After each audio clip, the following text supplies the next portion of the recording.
2024년 8월 22일 피고인에게 무죄를 선고한다. 적막과 탄식이 흐르는 재판정. 그 누구도 예상하지 못했습니다.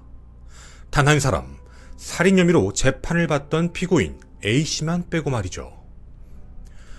당시 육안으로 보기에도 피해자 시신에 남은 흔적은 분명 타살을 말하고 있었습니다. A씨 또한 현장에서 긴급 체포가 되었죠. 검거 당시부터 난 모르는 사람이에요 라고 말을 하며 자신은 살해하지 않았다 라는 주장을 재판까지 이어왔습니다. 경찰 측은 황당할 수밖에 없었습니다. 모르는 사람이다 라고 어떻게 저리 뻔뻔하게 이야기를 할까. 시신 발견 현장에서 검거가 되었기 때문도 있지만 더 큰 이유는 무려 28년을 함께 산 가족. 피해자 70대 B씨와 살인 용의자 60대 A씨가 작은아버지와 조카 사이로 밝혀졌기 때문입니다. 그럼에도 무죄 선고. 이 말은 살해를 당한 사람은 있지만 범인을 정확히 알 수 없다는 판단으로 미제 사건 선고나 다름없었습니다. A씨는 정말 범인이 아닌 걸까? 그럼 범인은 누구인 걸까요? 김원 사건 파일, 삼촌을 살해한 범인은 누구인가? 무죄의 미스터리 편입니다.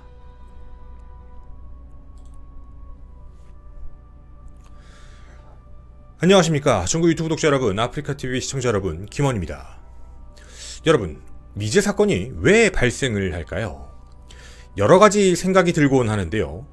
대표적으로 과거 이춘재 연쇄살인처럼 몇몇 경찰이 증거 조작을 통해 무고한 사람에게 죄를 덮어 씌우는 경우, 혹은 증거 자체를 조작해버리는 경우가 떠오르네요. 굉장히 고의적인 부분이죠. 물론 이런 경우도 있습니다. 바로 초동수사의 실패에 증거 수집의 기회를 아예 놓쳐버리는 경우지요. 범인을 잡았다 하더라도 재판에서 죄의 입증이 불가능해져 버린 경우입니다. 마지막으로는 목격자도 CCTV도 현장에 그 어떠한 증거도 남아있지 않은 경우지요. 그만큼 증거라는 것은 매우 중요합니다. 그 증거에 따라 죄의 유무가 판단되기에 누군가가 조작을 할 경우 무고한 사람이 옥살이를 할 수도 있기 때문이죠. 범인을 놓아주는 경우가 있다 하더라도 무고한 사람에게 죄를 주지 않겠다. 네, 바로 무죄 추정의 원칙입니다.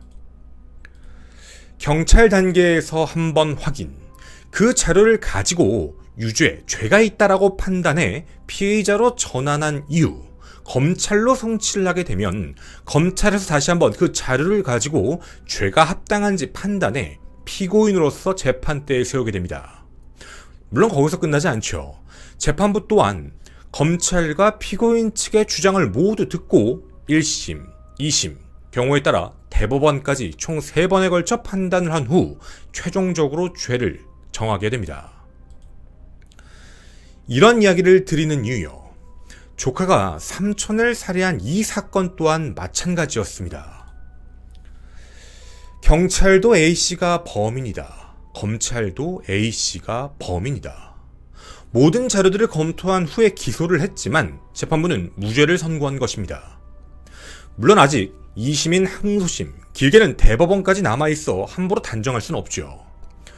오늘 이 사건의 범인이 정말 A씨가 맞는 것인지, 아니면 또 다른 범인이 있는 것인지, 무죄를 선고한 이유가 정말 타당한 것인지 여러분의 의견을 댓글로 기다리고자 합니다.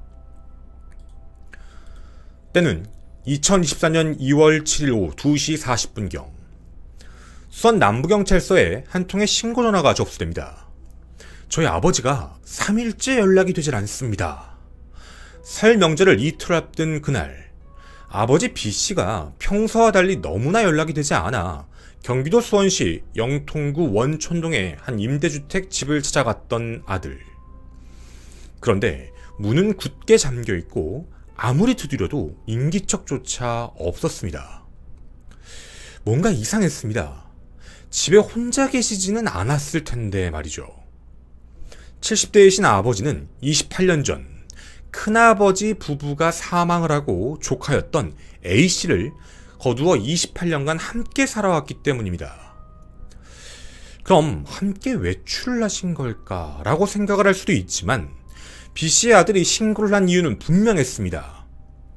굳게 닫혔던 그 문. 그 문 앞에서 아버지에게 전화를 걸었을 때 집안에 울리는 아버지의 휴대폰 벨소리 때문이었죠. 신고를 접수한 경찰은 고령이기에 단순 가출 혹은 실종 같은 여러 가지 가능성을 열어두었지만 위치 추적 결과는 전혀 달랐습니다. 약 일주일 전인 1월 31일 오후 6시 마지막 통화 기록 이후 B씨의 위치는 집에서 움직인 적이 없었죠. 그 이후 통신 기록, 금융 기록, 병원 진료 기록 등 어떠한 생존 반응도 확인되지가 않았습니다. 남은 가능성은 단 하나. 핸드폰 벨이 울리고 있는 집안 내부였지요. 경찰은 소방과 공동 대응을 통해 굳게 잠긴 문을 강제로 개방한 뒤 내부로 진입을 합니다. 분명 보통의 집과 크게 달라 보이진 않았습니다. 그런데 그 순간 거실 베란다에서 이불에 겹겹이 쌓인 형체를 발견하게 되죠. 바로 집주인 B씨, 아들의 아버지, 바로 작은아버지의 사체였습니다. 그뿐만이 아니었습니다. 방문을 걸어 잠그고 숨어있는 조카 A씨를 찾아내 대치 끝에 살인 혐의로 긴급 체포를 하게 되었죠. 자, 우선 사건 현장을 좀 정리해 보도록 하겠습니다. 피해자의 사인은 조사 결과 둔기로 머리를 수차례 내리쳐 살해한 것이었죠. 경기도 수원의 임대주택 2층, 거주자는 작은아버지 70대 B씨와 조카 60대 A씨. 우선 궁금합니다. 28년간 거두어 함께 살았던 이유는 무엇이었을까요? 어린 시절부터 정신질환을 앓고 있던 A씨는 부모의 사망 이후 유독 말을 잘 따르던 B씨의 손에서 커왔습니다. 그만큼 조카에 대한 애착이 컸던 작은아버지셨죠. 이런 배경을 살펴보면 조카 A씨의 행동은 분명 무언가 이상합니다. 하나, 생존 반응 마지막은 1월 31일. 그 이후 일주일이 넘는 시간 동안 A씨는 시신과 함께 그 집에 있었다는 점이죠. 둘, 그럼에도 어딘가에 전화를 하거나 신고를 하지도 않았으며 도리어 사촌지간이었던 B씨의 아들 그 연락마저도 받지 않은 점입니다. 셋, 신고 당일인 그 7일 직접 아들이 찾아갔음에도 불구하고 문을 열지 않고 없는 척을 한 것이었죠. 넷, 경찰과 소방이 강제 개방을 했음에도 방 안에서 문을 잠근 채 대치하다 붙잡힌 점입니다. 시신을 방치한 채 밀실의 공간을 만들어 생활하던 조카 A씨. 사실 상식적으로 납득이 가지 않는 상황이지만 정신질환으로 약 7세 정도의 지능을 가지고 있기에 무섭고 두려워서 그랬다라는 답변뿐이었습니다. 사실 심증으론 범인에 매우 가깝지만 여러분도 그런 생각을 해보셨나요? 모든 가능성을 열어둔다면 정말 정신질환이 있는 조카 A씨의 입장까지 함께 포함을 한다면 제3자의 범행의 가능성, 즉 누군가 살인을 저질렀는지 조카 A씨는 목격했을 가능성도 배제할 수 없는 상황입니다. 목격자와 살인마 사이 그 어딘가쯤이었죠. 그런데 말이죠. 검거된 A씨의 진술은 더욱 납득하기가 어려웠습니다. 범행을 저지르지 않았다. 그리고 누구지도 모르는 사람이다. 심지어 자신과 찍어놓은 사진들이 있었겠죠. 28년간의 그 기록, 그 사진들을 보여줘도 모른다 라고 할 뿐입니다. 검거될 당시부터 재판 최후 진술 때까지 그 주장은 계속 이어졌죠. 모든 것을 부인하고 부정하기에 정확한 범행 일시도 알 수가 없었습니다. 단순히 1월 31일 오후 6시 그 마지막 통화 기록 이후부터 문을 강제 개방했던 2월 7일 그 사이다. 범행 동기는 알 수가 없다. 평소 이들 사이에가 문제가 있었는지 확인해봐도 어떠한 다툼을 알고 있는 주변인이 없었습니다. 그럼 이제 남은 것은 현장의 증거를 수집하는 방법뿐이었죠. 근데 여기서 또 문제가 발생합니다. 정말 이상한 부분인데요. 가장 중요한 범행 도구조차 확인되지가 않았습니다. 시신에 남은 흔적으로 유사한 도구를 찾아야 했지만 이상할 정도로 현장이 깨끗하게 치워져 있는 상태였죠. 근데 여기서 뭔가 이상하다라는 생각이 드시지 않나요? 지능이 분명 7세 수준이라고 말씀드렸던 앞 상황과 달리 어떻게 보면 매우 지능적으로 미리 정리를 했다라고 보여지기 때문입니다. 같은 사건 현장에서 나오는 극과 극의 모습, A씨는 정말 진실만을 이야기하고 있는 것이 맞을까요? 보통 사건을 수사하는 경우 이런 극과 극의 모습이 현장에 나타나게 되면 크게 두 가지로 판단할 수 있다고 합니다. 하나, 범인이 혼자가 아니다, 혹은 따로 있다. 범죄 패턴에 대한 모습에서 너무 성향이 다른 흔적들이 나타나기 때문입니다. 이 경우가 아니라면 둘, 범인이 거짓말을 하고 있는 것이다. 따라서 더 철저한 수사를 통해 증거를 확보해야지만 유죄 입증이 가능하다는 겁니다. 확인되지 않는 범행 동기, 그리고 현장에서 확인하기가 어려운 범행 도구들, 그리고 난 잘 모르는 사람이다 라는 일관된 주장. 2월 13일 구속되어 재판에 넘겨진 조카 A씨. 각각의 주장이 오고 가고 모든 재판의 절차가 마무리되어 검찰의 구형과 그리고 피고인 측의 최후 진술을 하게 되는 결심 공판 날이었습니다. 검찰은 부모가 사망한 이후 일정한 직업이 없던 피고인 A씨를 28년간 보살펴준 피해자, 그럼에도 둔기로 여러 차례 내리쳐 끔찍하게 살인을 저질렀기에 죄질이 매우 불량하고 비난 가능성이 높다라고 이야기합니다. 또 유족과 합의되지도 않았고 정신감정 결과 심신장애가 확인되어 재범 위험성이 매우 높다라면서 징역 20년, 치료 감호 및 전자장치 부착 명령 20년을 구형했습니다. A씨는 뭐라고 했을까요? 그는 최후 진술에서 나는 자고 있는데 갑자기 경찰들이 와서 수갑을 채웠다라며 그 뒤의 발언들도 제대로 이어가지 못하며 횡설수설을 하며 마쳤습니다. 경찰과 검찰 모두 정신질환적 문제로 직접적인 범행 동기는 찾아내지 못했지만 범행 도구, 범행 수법, 범행 일시를 일부 특정을 하며 그를 재판대에 세운 것이었죠. 증거들이 나타났다는 뜻이기도 합니다. 유죄 입증에는 전혀 문제가 없어 보였죠. 또 놀라운 건 피고인 A씨의 변호인 또한 마찬가지입니다. 이 말을 자세히 들어봐 주십시오. 결심 공판에서 변호인은 피고인 A씨가 지능이 7세 정도이며 자기가 지금 어디 있는지도 모르는 상태라는 말을 합니다. 어떤 동기가 있어 이 범행을 저지른 게 아니라 조현변 증상으로 이 사건 범행에 이르게 된 것으로 보이는 점을 참작해달라라고 이야기하며 말을 마쳤죠. 무슨 뜻일까요? A씨의 범행이 맞다. 다만 심신장애가 있는 점을 참작해주세요 라는 요청이었습니다. 검찰도 그리고 피고인의 변호사까지 살인에 대한 부분은 인정하는 내용이었습니다. 그런데 모두의 예상은 전부 빗나갔습니다. 2024년 8월 22일 1심 재판부는 피고인 A씨의 살인죄에 대해 무죄를 선고합니다. 왜일까요? 언론에 무죄 소식이 알려지자 수많은 사람들이 재판부를 비난하기 시작했습니다. AI 판사로 대체해야 된다. 정말 판사의 가족이어도 그럴 것인가 등등 말이죠. 궁금합니다. 도대체 왜 무죄를 선고한 걸까요? 일단 재판부는 검찰의 증거가 범죄 사실을 인정할 합리적 의심이 없을 만한 정도에 이르지 못하면 유죄 의심이 되는 사정이 있다 하더라도 피고인의 이익으로 판단해야 된다. A씨의 범행을 의심할 만한 여지는 있지만 뒷받침하는 직접 증거가 없고 범행 방법 등 본질적인 의문이 해소가 되지 않았다라며 무죄 추정의 원칙을 내세웠습니다. 다소 충격적인 말입니다.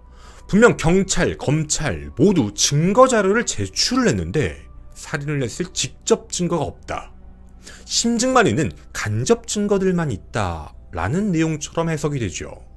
그리고 범행 방법 또한 본질적인 의문이 해소가 되지 않았다라고 이야기합니다. 이런 말 괜히 할 수 없습니다. 이 이야기가 왜 나왔는지 재판부의 주장을 하나씩 살펴봐야 될 것 같습니다.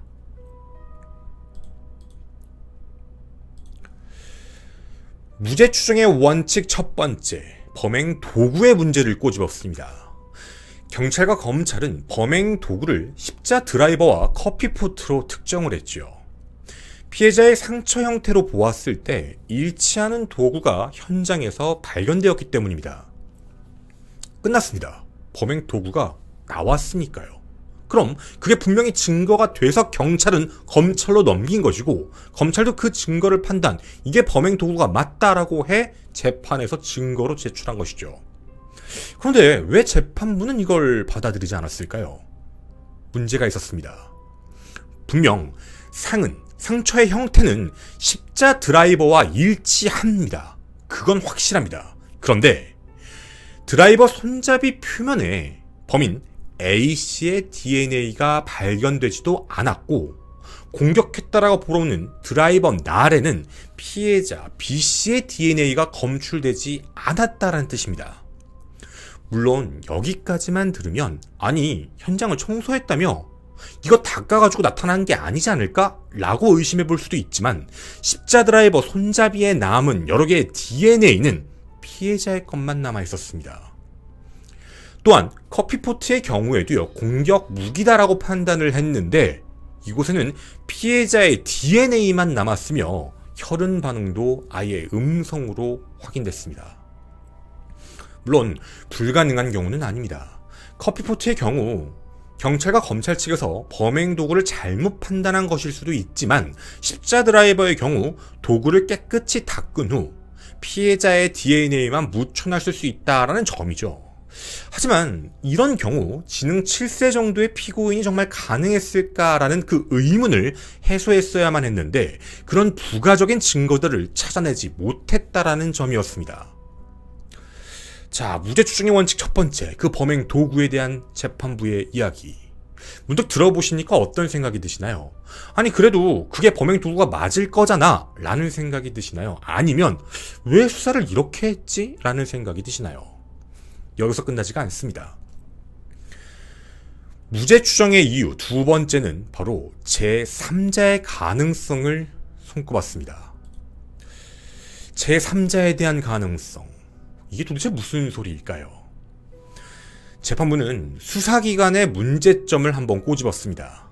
분명 범인으로서 A씨가 의심을 가는 건 맞는데 수사가 제대로 된 게 아니다라는 말을 했죠. 유전자에 대한 감정만 했을 뿐 현장에 남은 다른 물건에 대한 부분 혹은 제3자에 대한 가능성을 조사하지 않았다라는 문제입니다. 단순히 경찰과 검찰이 조사한 제3자의 흔적이 발견되지 않았다라는 그 말만으로는 침입의 가능성을 완벽히 배제할 수 없다라는 입장이었죠. 이유가 있었습니다.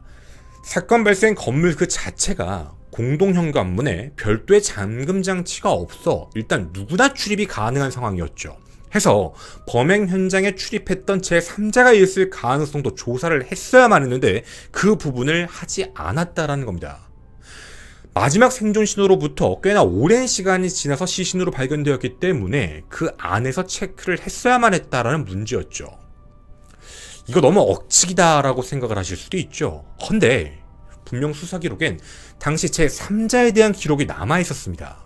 일단 피해자가 사망하는 그 추정 시간 그 이전에 피해자를 주거지에 데려다 주며 마지막을 목격한 지인도 있었고, 피고인이었던 A씨 또한 수사기관에서 지인이 집에 방문한 적이 있다라고 이야기를 했음에도 그 부분에 대해 참고인 조사를 아예 하지 않았습니다. 누군가가 왔을 가능성이 분명 있었다라는 부분이 있는데도 그걸 아예 배제해버렸다. 마치 그냥 A씨 네가 범인이니까 이것도 네 거고 이 증거도 네 거야 라고만 이야기한다라는 뜻이죠. 그럼 제3자가 범인이라면 그럴 만한 이유가 있었던 걸까? 이 부분부터 재판부는 꼬집었습니다. 피해자 B씨가 과거에 사업을 하며 다수의 민사소송을 진행했고 실제 집안 내부에도 여러 건의 소송 서류가 발견되었기 때문에 피해자와 원한관계가 있는 제3자, 그 범행 동기에 대한 제3자를 설명할 수 있다라고 보여지기 때문에 제3자 개입을 완벽하게 배제를 했어야만 했다라는 내용이었죠. 이는 매우 중요한 부분입니다. 현장에서 범행을 시인하지 않았던 A씨, 확실하지 않은 범행 도구와 범행 시기, 그런 동기들이 명확하지 않은 상태에서 단순히 그냥 상흔에 남은, 시신에 남은 부분만 가지고 유전자 검사만으로만 법의 심판대에 세웠다라는 문제점이었죠. 자, 우린 두 번째 무죄 추정의 원칙, 그 이유를 들어봤습니다. 어떤 사건에 대한 범행 동기, 범행 수법 이런 부분들은 매우 중요합니다. 누군가가 왔다 갔다라는 이야기를 했음에도 불구하고 그 부분에 대한 조사를 하지 않았다는 문제는 재판부의 입장에선 이상하다라고 볼 수밖에 없는 대목이기도 하죠. 그리고 제3자에 대한 범행 가능성, 범행 동기에 대한 부분들도 확인될 수 있기 때문에 완벽하게 모든 의문점이 해소되지 않았다라는 뜻인 겁니다. 이걸 다시 정리해서 이야기를 해보게 되면 그 집안 내부에 제3자의 출입에 대한 부분을 명확하게 배제를 했더라면 집안에 있는 사람은 바로 피해자와 용의자, 피고인밖에 없어 누가 보더라도 피고인이 범행을 저질렀다라고 인정할 수 있지만 나머지 경우의 수를 수사하지 않은 그 수사기관에 대한 탓을 언급하고 있는 부분이었죠. 마지막 무죄 추정의 이유 세 번째인 바로 범행 동기에 대한 문제입니다. 검찰은 A씨가 조현병을 앓으면서 피해자에 대한 공격적인 성향이 드러난 과거에 대한 부분을 증거로 이야기했습니다. 맞습니다. 과거에도요, 피해자를 삽으로 내리쳐 상해를 입히거나 목을 조르려고 시도했던 정황 증거들이 분명히 있었습니다. 하지만 이는 조현병으로 인한 공격적 성향 내지 양상에 불과해 범행 동기로서 인정하기엔 좀 부족하다라는 판단이었죠. 이 부분에 대해서도 재판부는 분명 일관성 없는 진술을 하고 있고 피해자의 아들이 주거지를 찾아가 문을 두드려도 열어주지 않는 점은 상식적으로 납득이 가지 않지만 나머지 여러 가지 증거들 중 이 심증, 의심이 가고 있는 이 부분만을 가지고 유죄 입증을 하긴 어렵다라고 얘기하며 최종 무죄를 선고한 것이죠. 맞습니다. 정신적인 문제가 있고 과거에도 공격적 성향이 있었기 때문에 심증으론 그럴 수 있다라는 판단은 되지만 제3자의 출입을 완벽히 배제하지 않았고 범행 도구라고 얘기하고 있는 두 가지에 대한 의문부호가 남은 이상 심증만을 가지고 조현병이 있다라는 그 이유만을 가지고는 유죄를 하기가 어렵다라는 입장이었죠. 여러분은 어떤 생각이 드시나요? 재판부의 판단은 너무나도 극단적이었던 걸까요? 아니면 경찰과 검찰의 수사는 정말 제대로 완벽하게 했던 게 맞는 걸까요? 앞서 이런 말씀을 드렸습니다. 미제 사건이 발생하는 세 가지 이유. 그 중에 한 가지가 문득 떠오르기도 합니다. 그럼 마지막, 범인은 정말 A씨가 맞는 걸까요? 여러분의 생각이 정말 궁금합니다. 댓글로 많은 의견 부탁드리겠습니다.